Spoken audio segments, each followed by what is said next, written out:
Bien, mis hermanos, vamos a meditar en la palabra de Dios en esta hora y en ese texto. Quiero comenzar por contarle lo siguiente. Allá en el siglo III, un hombre al que la Iglesia Católica llama San Antonio, que era, dicen, un cristiano egipcio, que vivió a mediados del siglo III, inicios del siglo IV, reflexionó este hombre sobre las palabras de Jesús que dicen: ve, vende todo lo que posees y dáselo a los pobres. Y entonces él y sus seguidores abandonaron todas sus posesiones y se marcharon al desierto de Egipto, en la llamada Tebaida y parte de Siria. Y de esa manera ellos creían vivir más cerca de Cristo, dedicándose a la oración y a la contemplación. Se dice que, inicialmente vivieron solos, pero poco tiempo después decidieron unirse y habitar en cuevas o chozas construidas por ellos mismos, sencillas pero suficientes como para hacer su vida de oración en comunidad. Bueno, mis hermanos, así es como nacieron los monasterios y las diferentes órdenes monacales. Ya para el siglo VI, otro santo de la Iglesia Católica, San Benito, creó una comunidad y estableció reglas de convivencia que luego sirvieron de base para otras órdenes. Los seguidores de San Benito hacían 3 promesas. Primero, abandonar todas sus posesiones personales, a lo que le llamaron voto de pobreza. Después, no mantener relaciones sexuales, a lo que llamaron voto de castidad. Y por último, seguir las reglas de la vida monástica, obedeciendo al abad, a lo que le llamaron voto de obediencia. Bueno, estas, mis hermanos, son algunas maneras externas para intentar distinguirse como seguidores de Cristo. Mire, en estas órdenes de monjes, órdenes monacales, algo que era muy importante para ellos era la manera de vestirse. Y se dice que alrededor del siglo IV se comenzó a utilizar el hábito monacal, que intentaba hacer una imitación del vestido de los primeros cristianos, es decir, una túnica y la capa. Ahora, los monjes adoptaron este vestido y trataron de que fuera lo más sencillo posible para intentar demostrar su humildad. A lo largo, mis hermanos, de la historia de la Iglesia Católica, el uso del hábito ha sido muy importante para ellos. Incluso hay un análisis de los concilios de la Iglesia Católica realizado por un cura que se hace llamar el Padre Ricardo, y él dice que se cuentan hasta 13 concilios generales, 18 papas, 150 concilios provinciales y más de 300 sínodos que han ordenado a los clérigos el uso del hábito talar. Ahora, esto, mis hermanos, a mí me parece que es un esfuerzo grande de parte de los católicos por querer ser identificados por algunas señales externas como la iglesia verdadera de Cristo. Sin embargo, mis hermanos, me parece que todos sus esfuerzos han estado enfocados más bien a las cosas externas, es decir, a las apariencias. Y eso me recuerda mucho a los religiosos del tiempo de nuestro Señor Jesucristo. Ahora, yo quiero, mis hermanos, también decir que entre los evangélicos, también existe esa tendencia a identificarse como cristiano en cosas que los demás puedan ver, cosas externas. Y antes de mencionar algunas, quiero aclarar que no estoy diciendo que sean cosas malas. Simplemente me parece que son cosas que tal vez no sean tan importantes como algunos pueden llegar a pensar. Mire, hay algunos cristianos evangélicos que les gusta utilizar camisetas o gorras con textos bíblicos o con alguna leyenda por ahí ingeniosa que los identifica como cristianos a la vista de los demás. Hay otros que les gusta pegar por ahí un pececito en su auto, sabiendo que es una señal que se supone es cristiana. Bueno, hay otros que les gusta usar tal vez algo de joyería, algún collar con un dije por allí, tal vez con un pez, con una cruz, etcétera.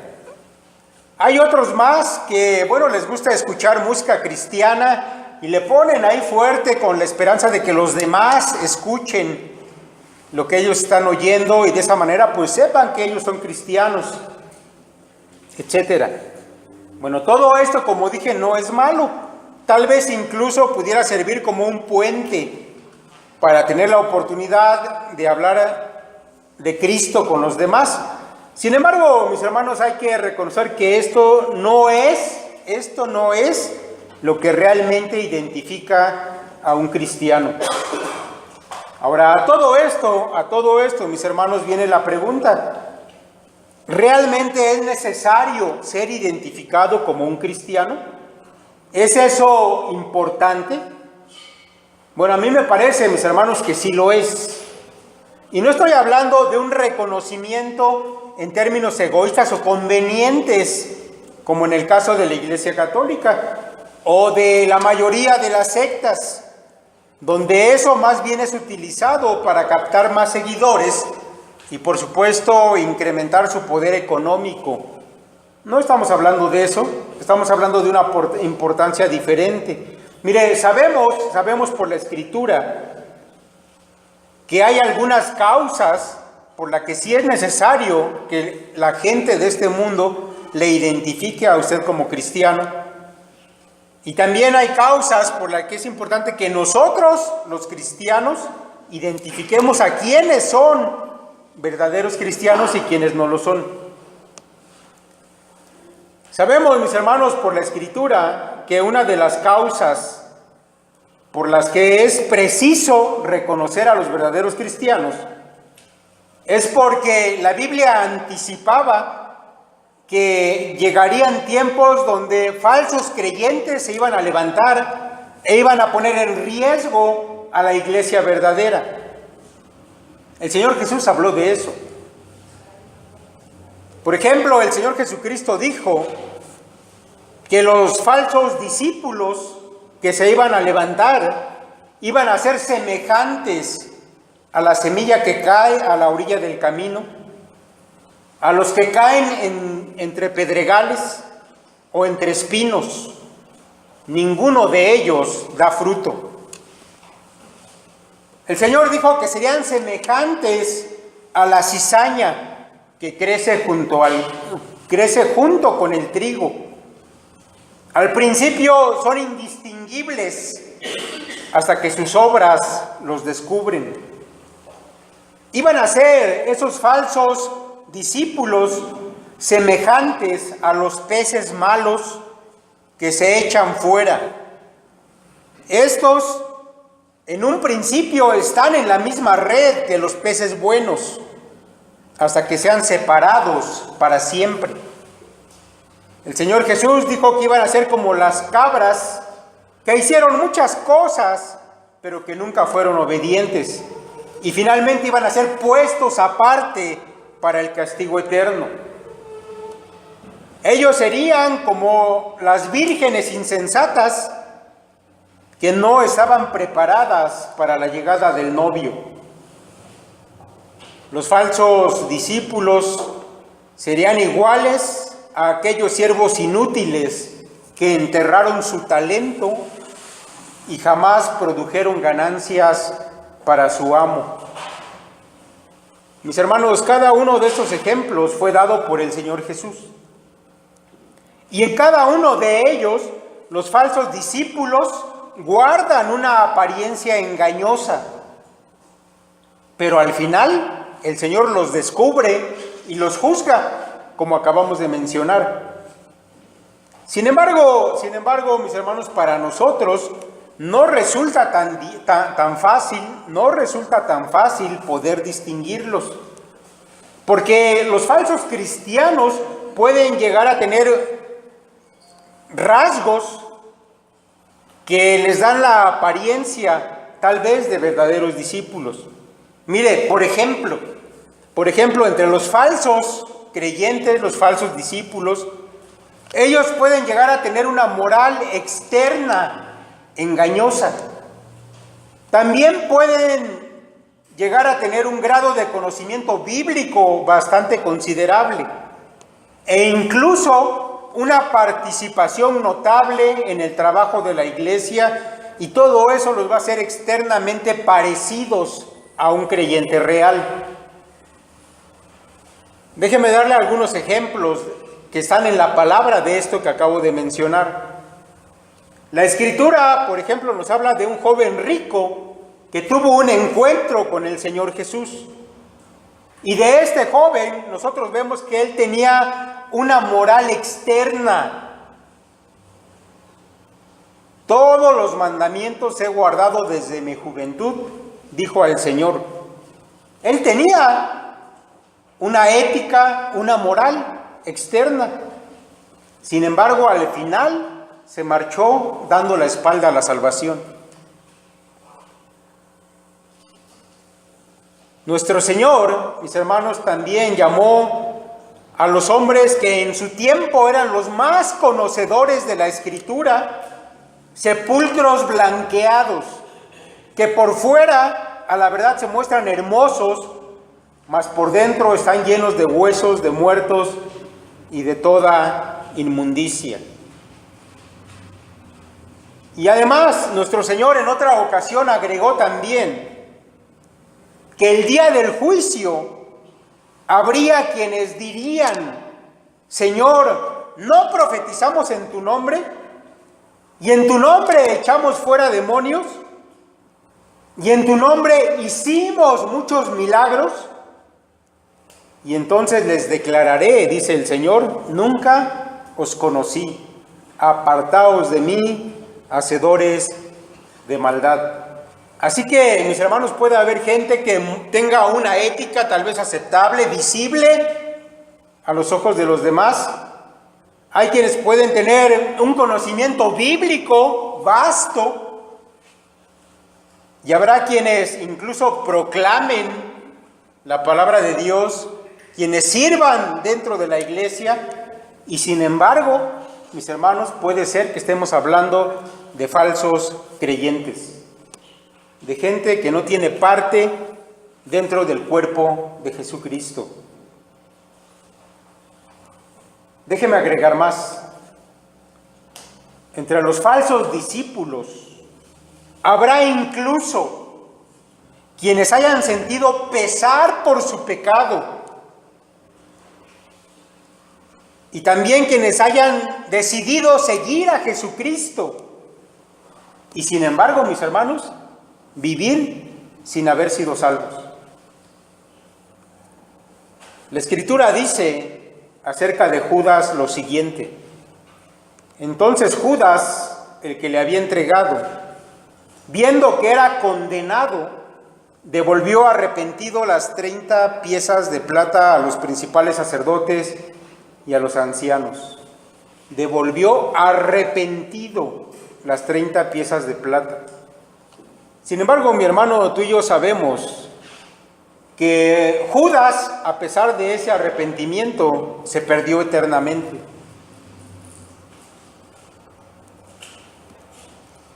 El Señor Jesús dijo también que habría algunos que iban a escuchar la palabra e iban a pensar en seguirlo, en ser sus discípulos, en entregar su vida a Él, y sin embargo estarían perdidos.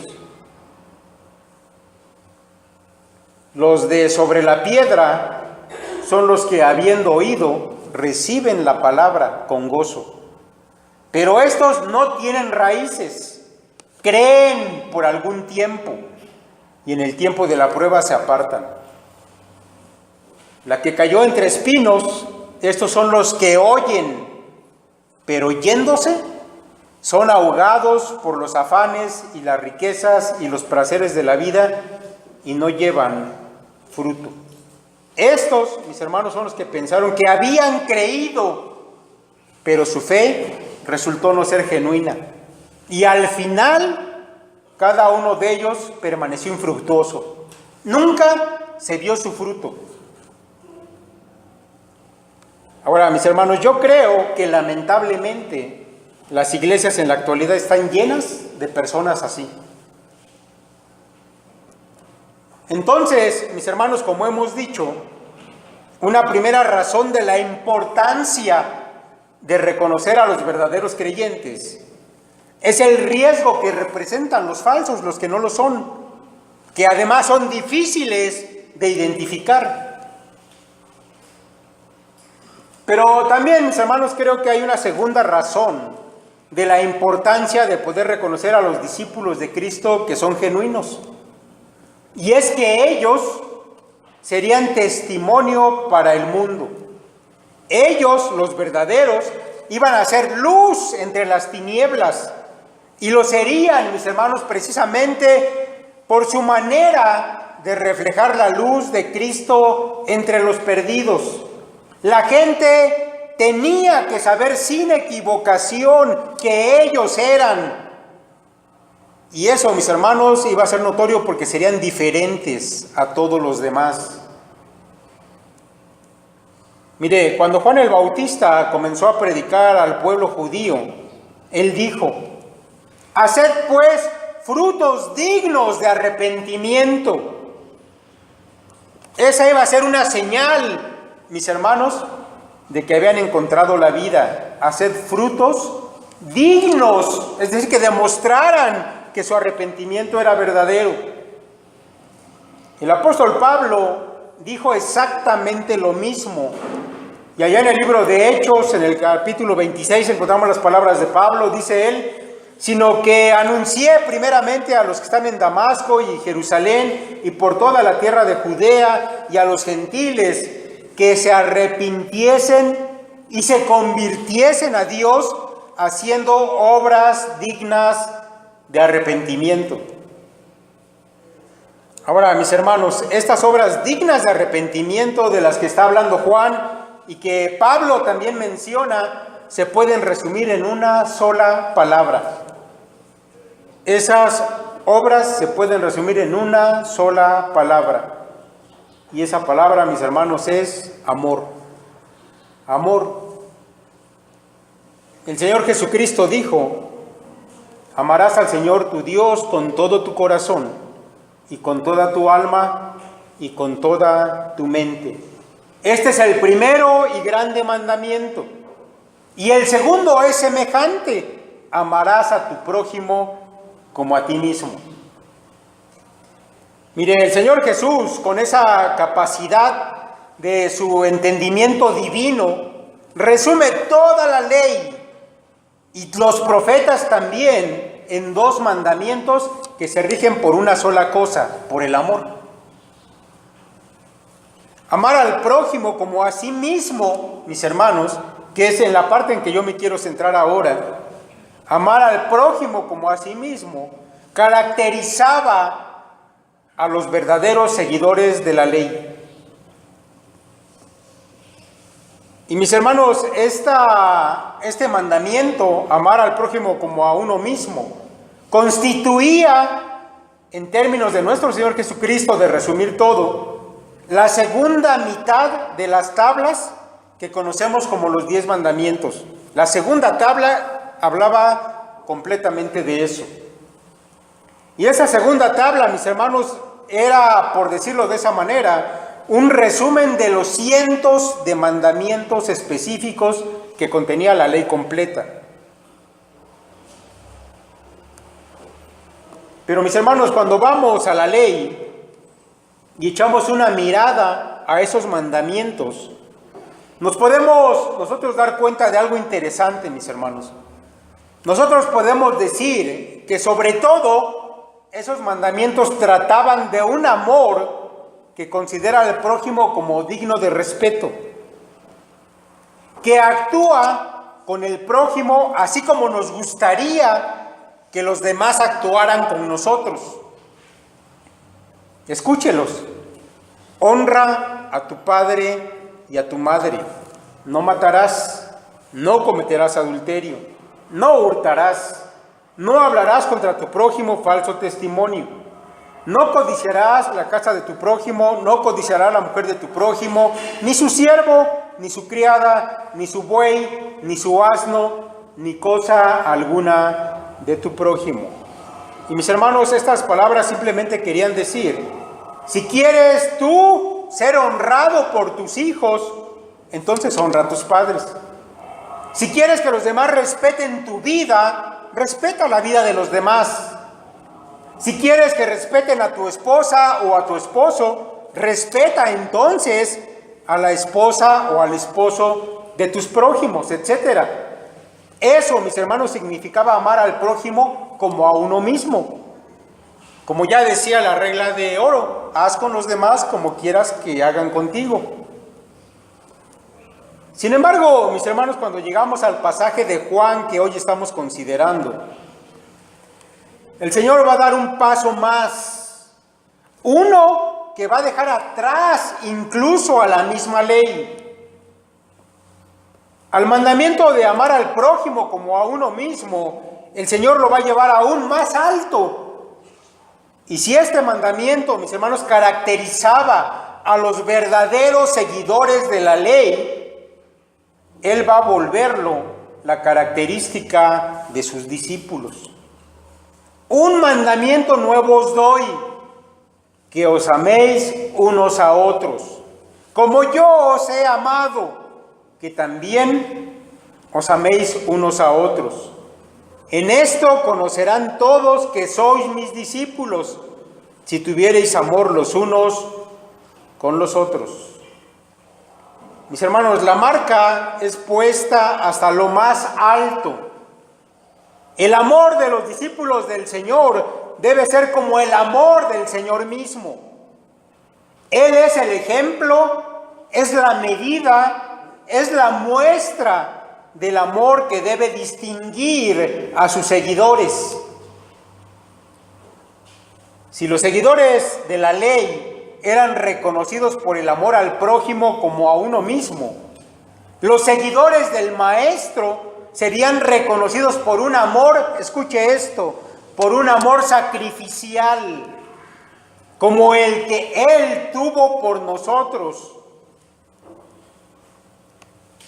Mis hermanos, el Señor Jesús, en estos versos de Juan, donde aparecen estas palabras que acabo de leer,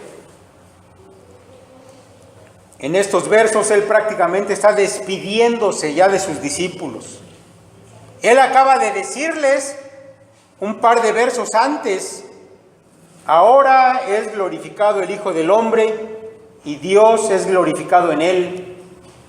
Y también dijo, hijitos, aún estaré con vosotros un poco, me buscaréis, pero como dije a los judíos, así os digo ahora a vosotros, a donde yo voy, vosotros no podéis ir.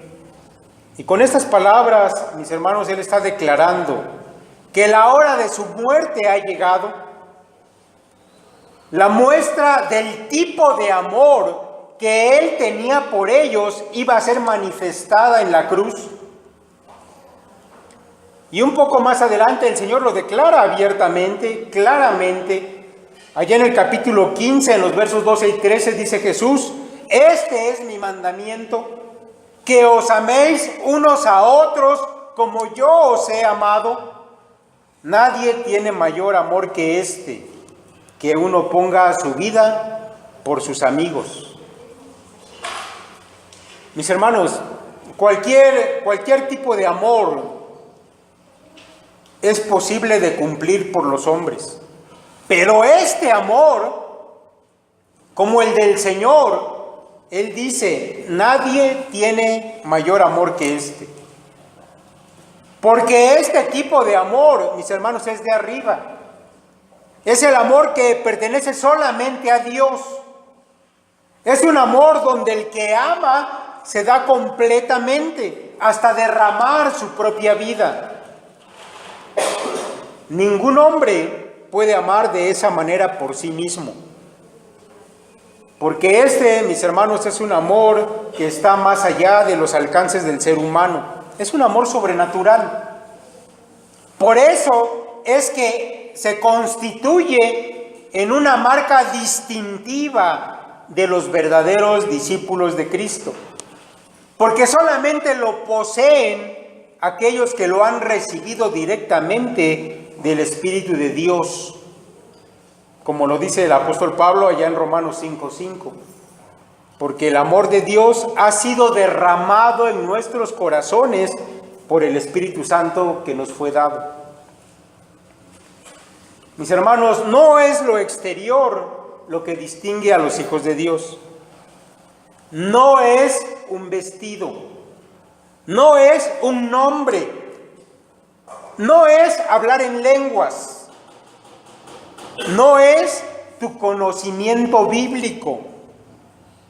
Tampoco, mi hermano, los años que puedas llevar en una iglesia.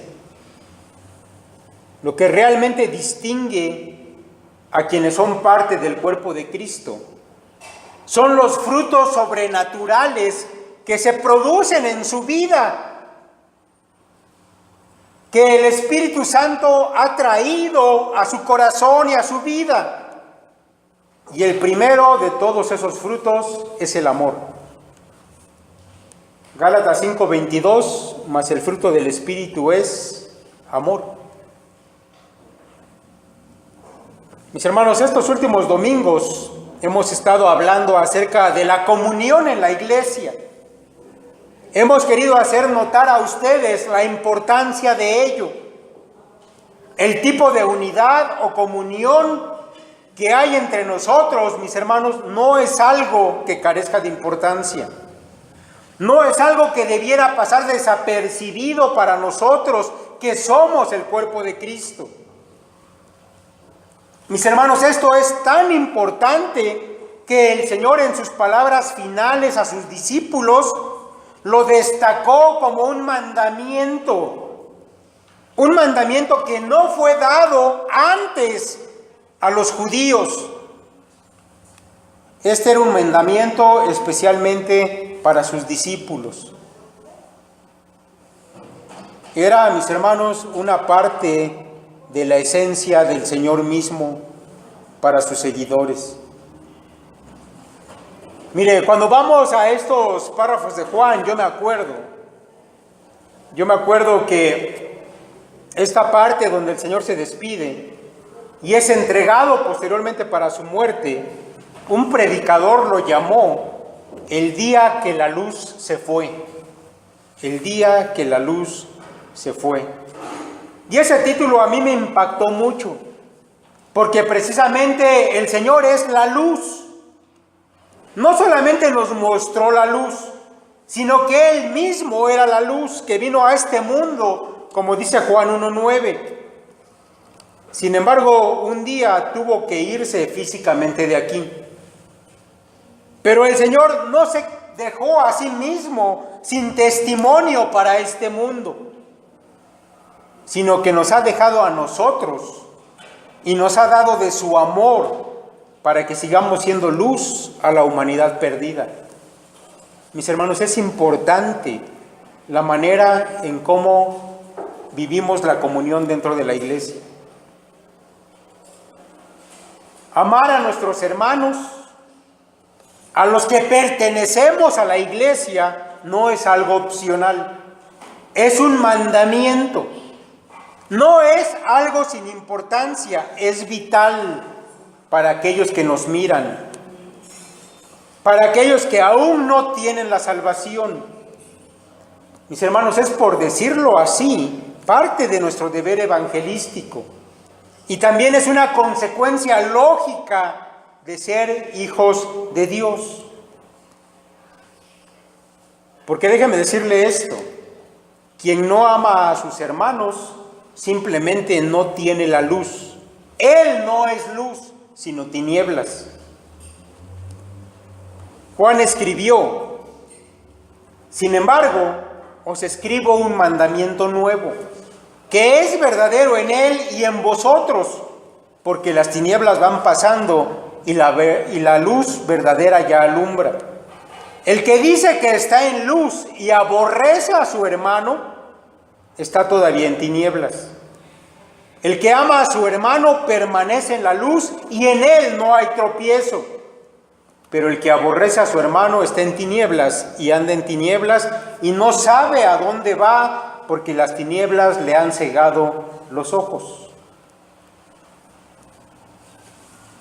Mis hermanos, amar a la iglesia de Cristo, y me estoy refiriendo a tus hermanos, los que están sentados allá alrededor de ti, amar a la iglesia de Cristo es amar a Cristo mismo. Mire, déjeme ponerle un ejemplo. Hace algún tiempo, cuando nosotros tomamos el pastorado en esta iglesia, recuerdo yo una parte de la predicación que se dio en esa ocasión. Mire, el predicador decía algo interesante, pero sobre todo real. Él decía que en la iglesia muchas veces el pastor es querido por la mayoría de los miembros. Y decía él que es casi como el héroe del cuento. Sin embargo, casi invariablemente quien viene a ser el villano, o más bien la villana del cuento, es la esposa del pastor. Bueno, yo no quiero dar ejemplos acerca de mi esposa el día de hoy, pero yo quiero que piensen por un instante. ¿Qué sentiría usted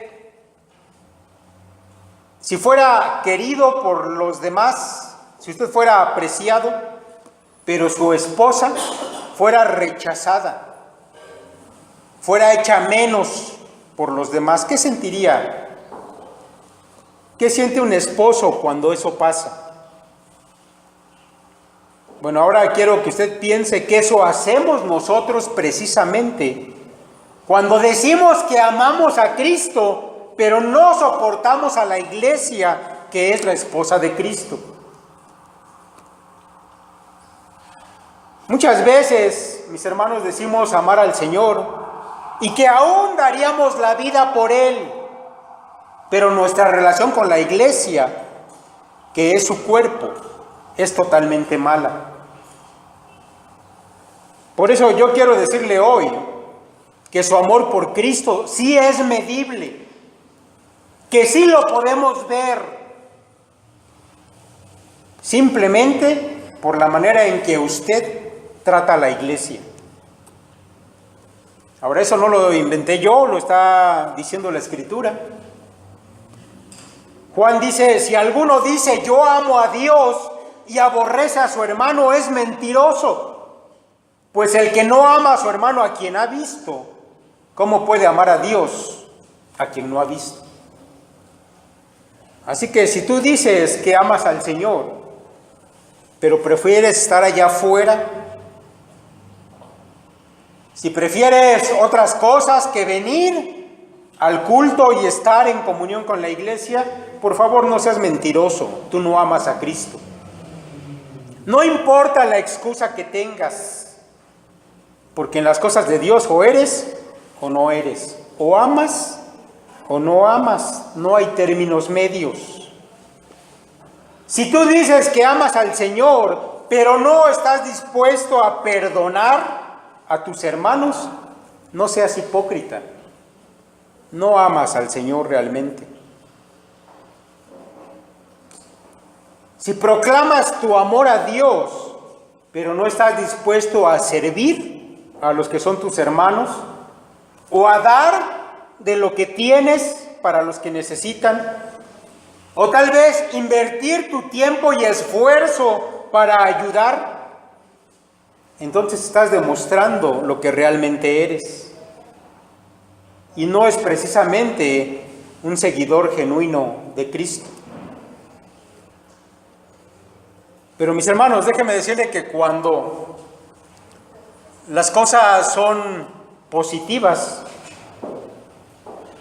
cuando tu amor por Cristo se refleja en tu amor por la iglesia, y cuando tú perdonas, cuando tú amas estar en comunión con tus hermanos, Cuando estás dispuesto a dar tu tiempo, tu dinero, incluso tu propia vida, por los que son ahora tu familia espiritual, el mundo lo nota. Y eso, mis hermanos, es algo que impacta al mundo.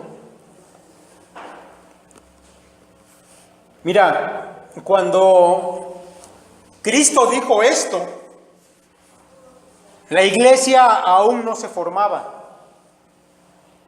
Sin embargo, mis hermanos, afortunadamente quiso Dios darnos un testimonio de lo que esa iglesia, cuando llegó a su formación, unos 40 días después de que Cristo ascendiese al cielo, encontramos ahí el registro de la manera en que la iglesia vivió y del testimonio que dieron por el amor que había entre ellos. Dice el libro de Hechos: así que los que recibieron su palabra fueron bautizados. Y se añadieron aquel día como 3,000 personas, y perseveraban en la doctrina de los apóstoles, en la comunión unos con otros, en el partimiento del pan y en las oraciones. Y sobrevino temor a toda persona. Sobrevino temor a toda persona. Yo me pregunto, mis hermanos, ¿por qué la gente que miraba la comunión de esa primera congregación cristiana se llenó de temor? Mis hermanos, yo creo que fue porque estaban contemplando algo que nunca habían visto. Era un amor que ellos no conocían, porque los primeros cristianos vendían lo que tenían para compartir con los que no tenían, porque no les importaba dejar otras cosas por estar con los hermanos, y comían juntos. Y sigue diciendo Lucas: todos los que habían creído estaban juntos y tenían en común todas las cosas, y vendían sus propiedades y sus bienes y los repartían a todos según su necesidad de cada uno, y perseverando unánimes cada día en el templo y partiendo el pan en las casas, comían juntos con alegría y sencillez de corazón. Y dice nuevamente Lucas: y teniendo favor con todo el pueblo. Mis hermanos, así que contemplar el tipo de amor, de unión que había entre ellos, fue un impacto profundo para la gente que los contemplaba. Porque como ya hemos dicho, el mundo puede manejar otros tipos de amor.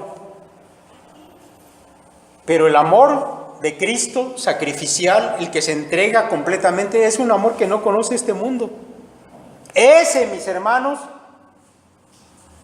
es el tipo de seña, es el tipo de distinción real que Jesucristo espera de ti. Si quieres ponerte una gorra o una camiseta o un dije, hazlo. Pero debes saber que más allá de todo eso, el Señor está esperando que ames a Dios por encima de todas las cosas y a tu prójimo, ya no como a ti mismo, sino como Cristo nos amó. Y sobre todo, mis hermanos, esto tiene una aplicación para con la misma iglesia. Así que yo le exhorto el día de hoy a que reconsidere su relación con los miembros de esta iglesia.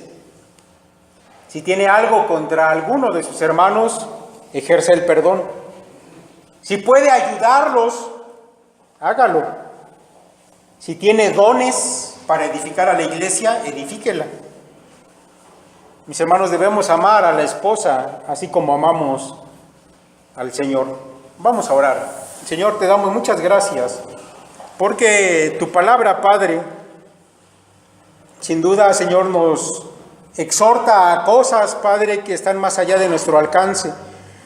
Pero sabemos, Padre, que tú nos has capacitado a través de tu Espíritu Santo para poder, Señor, dar un fruto, Señor, que es grato delante de ti, que nos distingue además, Señor, como tus hijos, y que, Padre, aún es de testimonio para este mundo que está perdido, que está en tinieblas y que tiene necesidad de luz.